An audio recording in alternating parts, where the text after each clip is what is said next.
आज के इस लेक्चर में हम देखेंगे कि हम फंक्शनल रिक्वायरमेंट्स किस तरीके से लिख सकते हैं। अगर आप चैनल पर नए हैं तो चैनल को सब्सक्राइब करके बेल आइकन प्रेस कर दें ताकि मज़ीद अपलोड होने वाली वीडियोस की नोटिफिकेशन आप तक भेजी जा सके। तो चलें जी स्टार्ट करते हैं कि how to write functional requirements. जब हम फंक्शनल रिक्वायरमेंट्स लिखते हैं तो फंक्शनल रिक्वायरमेंट्स लिखते वक्त हमने कुछ चीज़ों का ख्याल रखना होता है। जिस तरह से हमने ख्याल रखना पड़ता है कि वो will perform the function. Function requirement में हम क्लियरली मेंशन कर देते हैं कि जो फंक्शन परफॉर्म होना है वो किसने परफॉर्म करना है, वो कौन सा यूज़र होगा जिसने फंक्शन परफॉर्म करना है। मिसाल के तौर पर हम मिसाल लेते हैं जिस तरह से हम कहते हैं कि the admin can delete any user. अब यहाँ पर देखिए हम एक ऐसा सिस्टम बनाने जा रहे हैं जिसमें हम ये चाह रहे हैं कि जो सिस्टम के यूज़र्स होंगे उन्हें सिर्फ एडमिन डिलीट कर सकता है। तो यहाँ पर देखिए हमने क्लियरली मेंशन कर दिया है कि कौन यूज़र को डिलीट कर सकते हैं, एडमिन यूज़र को डिलीट कर सकते हैं। चलें एक और एग्जांपल देते हैं। मिसाल के तौर पर हम कहते हैं कि the student will submit the paper online on A university CMS। अब यहाँ पर देखें हमने इसका आंसर किया कि वो विल परफॉर्म द फंक्शन। यहाँ पर वो से मुराद हम कौन ले रहे हैं, द स्टूडेंट। हम बता रहे हैं कि ये जो फलाना फंक्शन है ये किसने परफॉर्म करना है, स्टूडेंट ने परफॉर्म करना है। अच्छा एक तो ये चीज़ हो गई कि वो विल परफॉर्म द फंक्शन, एक तो हमने इसका आंसर देना होता है जब हम फंक्शनल रिक्वायरमेंट लिख रहे होते हैं। इसके अलावा कुछ और भी चीज़ें हैं जिनका हमने ख्याल रखना होता है, तो चलें वो भी देख लेते हैं। नेक्स्ट आता है कि वो will perform the function on what. इस चीज़ का भी हमने आंसर फंक्शनल रिक्वायरमेंट्स को लिखते हुए देना पड़ता है कि कौन होगा जो मतलूबा फंक्शन को परफॉर्म करेगा। जिस तरह से और जो फंक्शन है वो परफॉर्म किस पर होगा। जिस तरह से मिसाल के तौर पर हम कहते हैं कि the user can upload A profile picture. अब यहाँ पर देखें जो हम कह रहे हैं कि जो यूज़र है वो हमारे सिस्टम को यूज़ करते हुए प्रोफाइल पिक्चर को अपलोड कर सकते हैं। अब देखिए यहाँ पर मैंने व्हाट का आंसर किया है कि फंक्शन किस पर परफॉर्म हो रहा है। तो यहाँ पर देखें प्रोफाइल पिक्चर पर फंक्शन परफॉर्म हो रहा है ना, कि जो सारा काम होना है वो कहाँ पर होना है, प्रोफाइल पिक्चर पर होना है। तो आपने फंक्शन रिक्वायरमेंट लिखते वक्त ये ख्याल रखना है कि इस तरीके से आपने प्रॉपरली मेंशन करना है कि कौन करेगा, क्या करेगा और किस पर करेगा। चलें जी अब हम इसकी एक और मिसाल ले लेते हैं। जिस तरह से हम अगर कहें कि the user can send A message. मिसाल के तौर पर हमारे सिस्टम में हम कोई ऐसी फंक्शनैलिटी डालना चाहते हैं कि जो यूज़र है वो मैसेज सेंड कर सके। तो यहाँ पर देखिए फंक्शन किस पर परफॉर्म हो रहा है। यहाँ इसका आंसर मैंने कहाँ पर किया है, यहाँ पर कि मैसेज सेंड होना चाहिए। तो इसी तरीके से और भी कई चीज़ें हैं जिनका आपने फंक्शनल रिक्वायरमेंट लिखते वक्त ख्याल रखना है। ये ख्याल रखना है कि आपकी जो फंक्शनल रिक्वायरमेंट जब आप लिखें तो वो बिल्कुल क्लियर होनी चाहिए, कोई उनमें शकूक व शुबात वाली बातें नहीं होनी चाहिए, एम्बिग्विटी नहीं होनी चाहिए और बिल्कुल एक्यूरेट और टू द पॉइंट चंद लफ्ज़ों में आपने अपनी रिक्वायरमेंट को बताना होता है जब आप जब आप फंक्शनल रिक्वायरमेंट लिखते हैं। अच्छा अब यहाँ पर देखें एक और चीज़ जिसका आपने ख्याल रखना होता है फंक्शन रिक्वायरमेंट्स को लिखते वक्त, वो ये है कि व्हाट फंक्शन विल परफॉर्म, कि फंक्शन परफॉर्म क्या होना है। जिस तरह से यहाँ पर देखिए हम कह रहे हैं कि the librarian can search for a book. अब यहाँ पर देखिए हम बात कर रहे हैं कि जो लाइब्रेरियन है वो बुक को सर्च कर पाएगा। तो अब यहाँ पर अगर आप गौर करें तो ये जो यहाँ पर हमने आंसर किया है कि व्हाट फंक्शन विल परफॉर्म, तो यहाँ पर देखें कौन सा फंक्शन परफॉर्म हो रहा है कि बुक सर्च हो रही है ना, तो यहाँ पर सर्च का फंक्शन हो रहा है कि हम बुक को सर्च कर रहे हैं। तो आपने फंक्शन रिक्वायरमेंट लिखते वक्त इन बातों का भी आंसर ज़रूर करना है। इसी तरीके से आपने कुछ और चीज़ों का भी ख्याल रखना है। जिस तरीके से बाज़ औक़ात फंक्शन रिक्वायरमेंट लिखते वक्त हमें इस चीज़ का आंसर देना पड़ता है कि what will be the input, कि क्या इनपुट के हम क्या इनपुट दिया करेंगे। जिस तरह से मिसाल के तौर पर अगर मैं एक फंक्शन रिक्वायरमेंट आपको कहूँ कि the user can log in after matching his email address and password.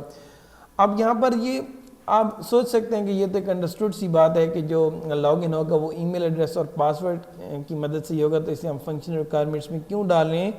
लेकिन लाजमी नहीं है कि यूज़र की रिक्वायरमेंट ये हो कि लॉगिन जो हो वो ईमेल एड्रेस और पासवर्ड के मैच होने से होना चाहिए। हो सकता है आपका जो कस्टमर है जो आपसे सॉफ्टवेयर बनवाना चाह रहे हैं उसकी रिक्वायरमेंट कुछ और हो सकता है, वो कहे कि सिर्फ पासवर्ड मैच करें या पासवर्ड के साथ CNIC मैच करें या कुछ इस तरीके का कह सकते हैं।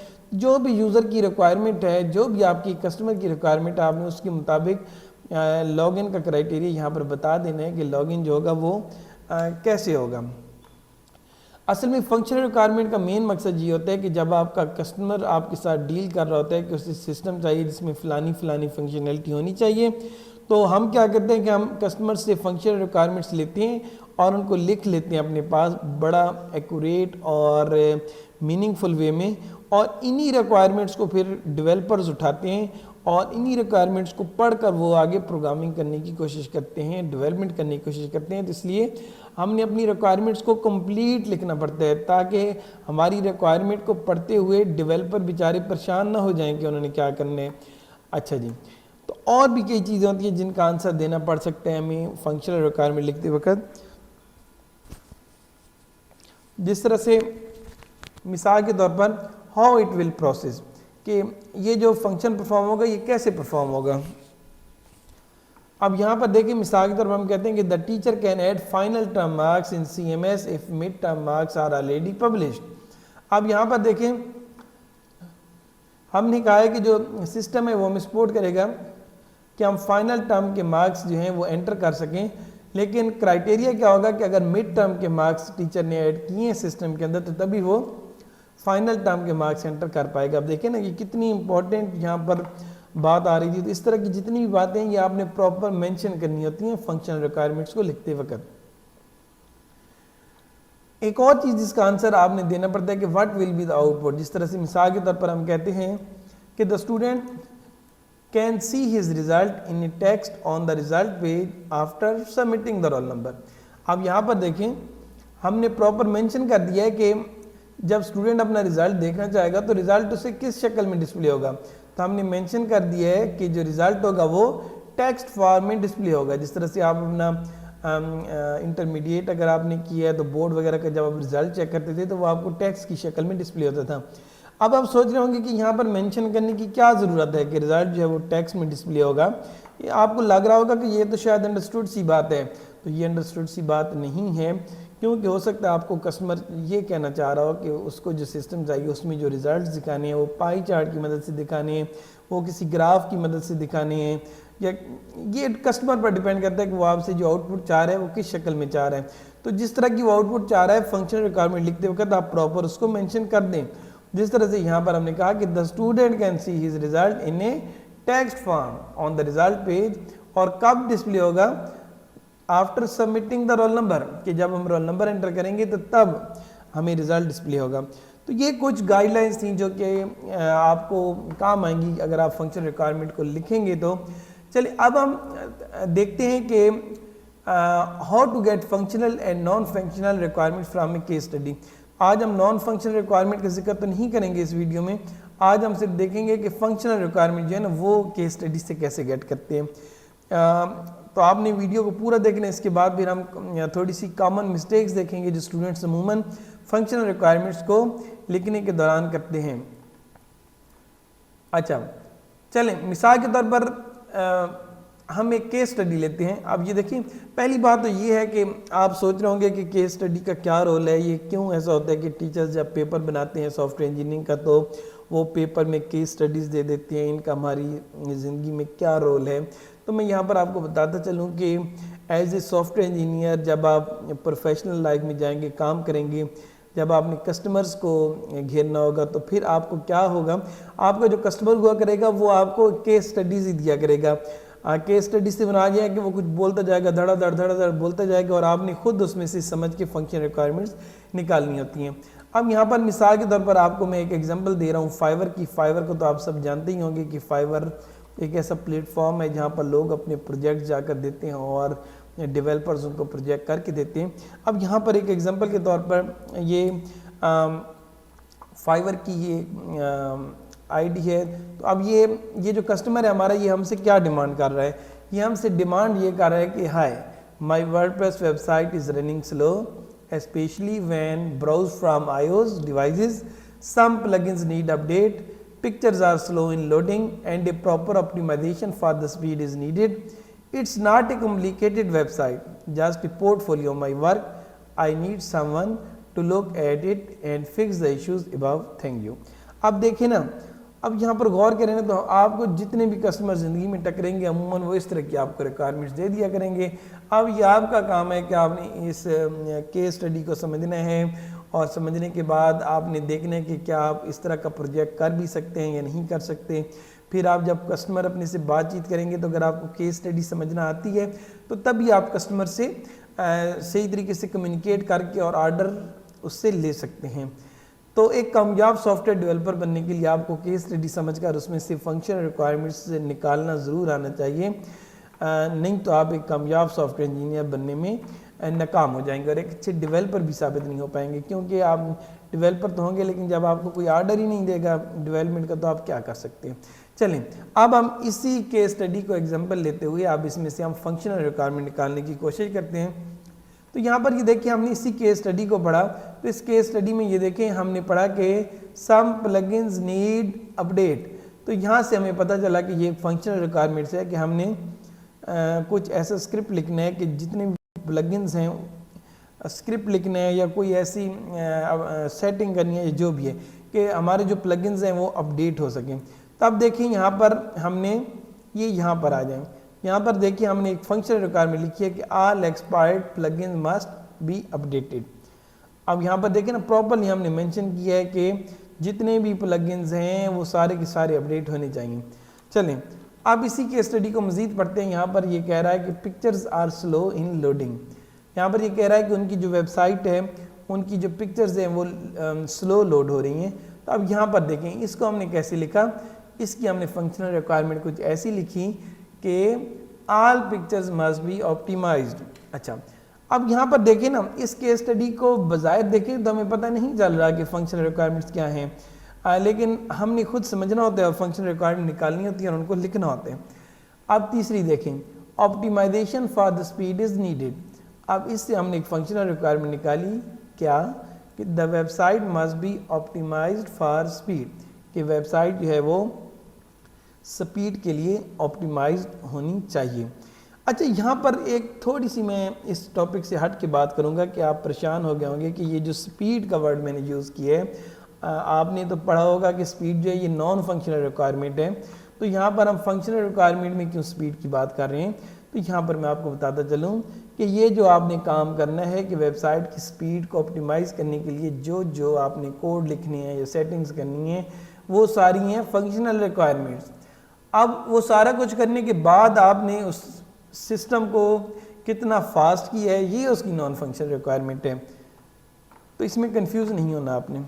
चलें जी ये तो हो गया ये कि फंक्शन रिक्वायरमेंट्स किस तरीके से हम निकालते हैं और किस तरीके से लिखते हैं। अब हम आते हैं कि कॉमन मिस्टेक्स जो कि एज ए टीचर जो मैंने अक्सर स्टूडेंट्स की मिस्टेक्स देखी हैं जब वो फाइनल या प्रोजेक्ट की डॉक्यूमेंटेशन चेक कराने के लिए आते हैं या सॉफ्टवेयर इंजीनियरिंग का कोर्स पढ़े होते हैं। तो यहाँ पर मैंने वो मिस्टेक्स मेंशन किए जो प्रैक्टिकली मैंने देखी हैं कि स्टूडेंट करते हैं, तो यहाँ पर हम उनको डिस्कस कर लेते हैं ताकि आप ये मिस्टेक ना करें। चलें जी मिस्टेक नंबर 1, मिसाल के तौर पर कुछ लोग लिख देते हैं फंक्शनल रिक्वायरमेंट कुछ इस तरह से लिखते हैं कि डिलीट ए यूज़र। अब ये फंक्शनल रिक्वायरमेंट ठीक नहीं है। आपने बता दिया कि यूज़र को डिलीट कर सके हम, लेकिन कौन यूज़र को डिलीट कर सके इसका तो आंसर देना है ना। तो हम इसको लिखेंगे the admin can delete any user. तो इसको ऐसे लिखना है। अच्छा अब इसकी एक और एग्जांपल कि अगर आप लिखते हैं द एडमिन कैन डिलीट, अब ये भी गलत है। भाई एडमिन किसको डिलीट करेगा ये तो हमने मेंशन करना है ना, तो वो हमने यहाँ पर मेंशन किया कि the admin can delete any user. ठीक है एक और मिस्टेक देखते हैं जो अमूमन स्टूडेंट करते हैं, the user can add and remove A friend. अब यहाँ पर क्या मिस्टेक है, अब देखें आपने इस फंक्शनल रिक्वायरमेंट को लिखने की कॉम्प्लेक्सिटी बढ़ा दी। आपने ऐड करना एक बजाते खुद एक फंक्शनल रिक्वायरमेंट है, रिमूव करना बजाते खुद एक फंक्शनल रिक्वायरमेंट है और आपने खिचड़ी मचा के रख दी। तो इसको आपने कैसे लिखना है, आपने the user can add a friend की अलग से फंक्शनल रिक्वायरमेंट लिखनी है और the user can remove the friends इसकी अलग से आपने फंक्शनल रिक्वायरमेंट लिख देनी है। चलें जी एक और एग्जांपल लेते हैं। ये मिस्टेक मैंने अक्सर देखी है कि लोग इस तरह लिखते हैं द यूज़र कैन अपलोड। भाई द यूज़र कैन क्या अपलोड, यूज़र क्या अपलोड करेगा, कोई पिक्चर अपलोड करेगा, कोई वीडियो अपलोड करेगा, कोई ऑडियो अपलोड करेगा, क्या भला वो अपलोड करेगा।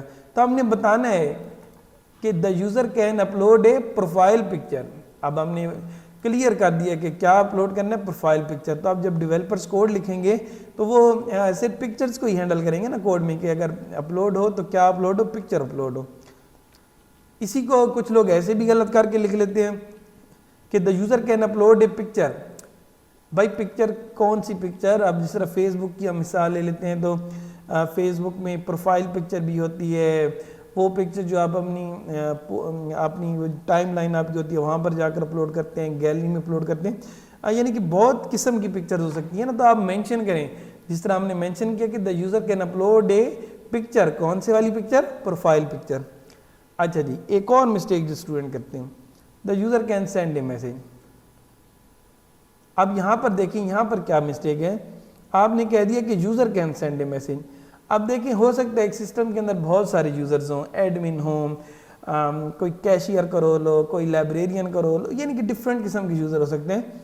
तो आप अपने सिस्टम में यूज़र्स को, पहली बात तो ये है कि सेपरेट करें, जानें कि आपके सिस्टम के कौन कौन से यूज़र हैं, और फंक्शन रिक्वायरमेंट लिखते वक्त एग्जैक्ट यूज़र का नाम लिखें।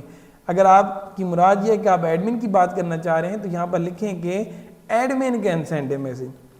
चलें जी, अब हम एक और मिस्टेक की तरफ जाते हैं जो स्टूडेंट करते हैं। आपको लग रहा होगा कि ये तो शायद कोई वैसे ही गप्पे हम लगा रहे हैं कि ये क्या इतनी मिस्टेक्स हम देखने जा रहे हैं, लेकिन मैं आपको बताता चलूँ कि ये बातें छोटी छोटी हैं, लेकिन ये वो चीज़ें हैं जो बड़े बड़े सॉफ्टवेयर इंजीनियर्स भी इस तरह की मिस्टेक्स कर रहे होते हैं। तो आपने ये वाली मिस्टेक्स नहीं करनी। अब कुछ लोग ये मिस्टेक करते हैं कि वो लिखते वक्त ये लिखते हैं कि द लाइब्रेरियन कैन सर्च। भाई लाइब्रेरियन क्या सर्च करेगा, हमने बताना तो है ना। तो यहाँ पर हम कह रहे हैं कि the librarian can search for a book, ऐसे मेंशन करें। अब कुछ लोग ऐसा लिख लेते हैं कि अब कुछ लोग, हम यहाँ पर कहाँ पर थे जी, यहाँ पर हम इसको मैं थोड़ा सा बैक लेके जाऊँ जी। अब यहाँ पर देखिए ना, सर्च फॉर ए बुक, तो हमने कहा कि the librarian can search for a book. अब एक और मिस्टेक कि हम जिस तरह लिखते हैं कि the student can manage courses. भाई मैनेज का वर्ड तो आपने बिल्कुल ही नहीं यूज़ करना ना फंक्शन रिक्वायरमेंट लिखते वक्त। मैं सच्ची बताऊं तो मुझे तो चिढ़ है मैनेज के वर्ड से। जब आप फंक्शन रिक्वायरमेंट के अंदर मैनेज का वर्ड लिखते हैं ना, ये बहुत ही ऐसा वर्ड है जो कि आप नहीं यूज़ करना। क्यों? वजह क्या है? अब देखिए ना, मैनेज एक ऐसा वर्ड है, ये एक बहुत जनरल किस्म का वर्ड है। इसमें तो बहुत सी चीज़ें आ जाती हैं। इसमें किसी चीज़ को ऐड करना, किसी चीज़ को डिलीट करना, किसी चीज़ को सर्च करना, और बहुत सी और भी कई चीज़ें हैं जो कि मैनेज में आ जाती हैं। तब हमारे डेवलपर्स इस मैनेज के वर्ड को देखकर क्या सोचेंगे कि उन्होंने किस चीज़ का कोड लिखना है। तो आपने प्रॉपर मेंशन करना है। जिस तरह से ये देखें, यहाँ पर हमने मेंशन किया कि the student can add courses. अब यहाँ पर देखें ना, मैनेज का वर्ड के बजाय मैंने क्या यूज़ किया, ऐड कोर्सेज। अगर डिलीट कोर्स की बात होती तो मैं एक और फंक्शन रिक्वायरमेंट बना देता। अपडेट कोर्स की बात होती तो मैं एक और फंक्शन रिक्वायरमेंट मेंशन कर देता। तो इस चीज़ का आपने ख्याल रखना है। एक और मिस्टेक, कुछ लोग इस तरह से लिखते हैं कि the user can log in after matching credential, कि क्रीडेंशियल्स मैच करेंगे तो यूज़र लॉग इन करेगा। और भाई कौन से क्रीडेंशियल्स, कोई बताओ तो सही ना। डेवलपर बेचारा जब कोड लिखेगा वो तो सर पकड़ कर बैठ जाएगा कि ये क्या बात हो रही है। तो हम ऐसे मेंशन करेंगे कि the user can log in after matching his email address and password. जो भी मैचिंग क्राइटेरिया है वो यहाँ पर आपने मेंशन करना है। अब एक और मिस्टेक, जिस तरह से कुछ लोग इस तरह से लिख देते हैं, the teacher can add final term marks in CMS। अब मिसाल हम ले लेते हैं, जिस तरह थोड़ी देर पहले भी हमने बात की थी कि अगर सपोज एक क्राइटेरिया है कि टीचर पहले मिड टर्म के मार्क्स एंटर करेगा सिस्टम में, अगर मिड टर्म के मार्क्स एंटर वो कर चुका है तो फिर उसके बाद फाइनल टर्म के मार्क्स वो एंटर कर चुका है। तो इस तरह की चीज़ देखें ना, अब ये हमने वाजे करके लिखनी है ताकि डेवलपर बेचारा इस तरह की कंस्ट्रेंट लगा सके और इस तरह की प्रोग्रामिंग कर सके। तो हम इसको क्या लिखेंगे, हम लिखेंगे कि the teacher can add final term marks in CMS if mid term marks are already published. ठीक है जी, नेक्स्ट मिस्टेक की तरफ जाते हैं। एक और मिस्टेक जो स्टूडेंट करते हैं वो ये है कि वो इस तरह का लिखते हैं कि the student can see his result after submitting the roll number. अब देखिए ना, यहाँ पर क्या मिस्टेक है, हमने लिख तो दिया कि स्टूडेंट अपना रिजल्ट देख पाएगा, लेकिन वही बात जो थोड़ी देर पहले हमने की थी कि रिजल्ट वो किस शक्ल में देखेगा, कोई हम उसे पाई चार्ट दिखाएंगे, कोई हम ग्राफ दिखाएंगे, कोई टेक्स्ट शक्ल में होगा, किस तरह से होगा, तो ये आपने अपनी फंक्शनल रिक्वायरमेंट के अंदर मेंशन करना है। जिस तरह से हम कहते हैं कि the student can see his result in text, आप देखें ना मैंने बता दिया कि किस फॉर्मेट में रिजल्ट डिस्प्ले होगा, टेक्स्ट फॉर्मेट में डिस्प्ले होगा। तो आप डेवलपर जब इसका कोड लिखेंगे तो वो सिर्फ टेक्स्ट में ही रिजल्ट डिस्प्ले कराएंगे। The student can see his result in A text on the result page after submitting the roll number. Next mistake की तरफ जाते हैं। कुछ लोग इस तरह का लिख देते हैं कि in case of load shedding our system can work on generator और यूपीएस। ये तो बहुत ही फनी मिस्टेक है जो लोग इस तरह की मिस्टेक्स करते हैं। भाई ये देखें, ये जो बात हो रही है लोड शेडिंग की बात, आपका जनरेटर काम नहीं कर रहा, आपका यूपीएस काम कर रहा है नहीं कर रहा, ये सिस्टम से बाहर की दुनिया की बातें हैं। हमने फंक्शनल रिक्वायरमेंट्स लिखते वक्त किस दुनिया की बात करनी है, हमने सिर्फ सिस्टम के अंदर की दुनिया की बात करनी है और जो सिस्टम यूज़र के साथ इंटरेक्ट कर रहे हैं हमने सिर्फ उसकी बात करनी है। हमें एज ए सॉफ्टवेयर इंजीनियर इस चीज़ से गरज नहीं है कि हमारा जो सॉफ्टवेयर है वो जनरेटर पर चल रहा है, यूपीएस पे चल रहा है, किस चीज़ पे चल रहा है। तो इस तरह की चीज़ें बराए मेहरबानी आपने फंक्शनल रिक्वायरमेंट्स में नहीं लिखनी। अब कुछ लोग इस तरह की मिस्टेक करते हैं, जिस तरह से हम कहते हैं कि ड्राइवर ड्राइव द कार। अब देखें ना, अगर कोई कार से रिलेटेड कोई सॉफ्टवेयर अगर हम बना रहे हैं तो उसकी फंक्शनल रिक्वायरमेंट लिखते वक्त अगर आप कुछ ऐसे लिख देते हैं कि ड्राइवर ड्राइव द कार, वही बात आ गई कि भाई कार ड्राइवर ड्राइव कर रहा है या नहीं कर रहा है, इसका सॉफ्टवेयर से कोई लेन देन नहीं है, क्योंकि हमने बात करनी है सॉफ्टवेयर के अंदर की दुनिया की, वो दुनिया जो कि सॉफ्टवेयर से लिंक कर रही है। ड्राइवर कार ड्राइव कर रहा है या जो भी कर रहे हैं हमें इससे गरज नहीं है। तो बस ये वीडियो थी, उम्मीद है कि आप बोर नहीं हुए होंगे, क्योंकि ये बहुत इम्पोर्टेंट ये वीडियो थी और अब तक आई थिंक कि आपको पता चल गया होगा कि how to write functional requirements. तो अगर आप अपने फाइनल ईयर प्रोजेक्ट पर काम कर रहे हैं या सॉफ्टवेयर इंजीनियरिंग का कोर्स पढ़ रहे हैं तो आपने जब भी फंक्शनल रिक्वायरमेंट्स लिखनी है आपने इन बातों का ज़रूर ख्याल रखना है। तो मैं उम्मीद करता हूँ कि उसके बाद आप सही तरीके से रिक्वायरमेंट्स लिखने में कामयाब हो जाएंगे। नॉन फंक्शनल रिक्वायरमेंट्स को कैसे लिखते हैं उसके लिए मैं एक अलग से वीडियो बनाऊंगा, तो वो भी आप देख लीजिएगा। अब तक अगर ये वीडियो पसंद आई है तो चैनल को सब्सक्राइब कीजिएगा, वीडियो को लाइक कीजिएगा और अगर कोई और क्वेश्चन आपके माइंड में तो कमेंट करके ज़रूर बताइएगा ताकि उस पर भी वीडियो बनाई जा सके। शुक्रिया, खुदा हाफिज़।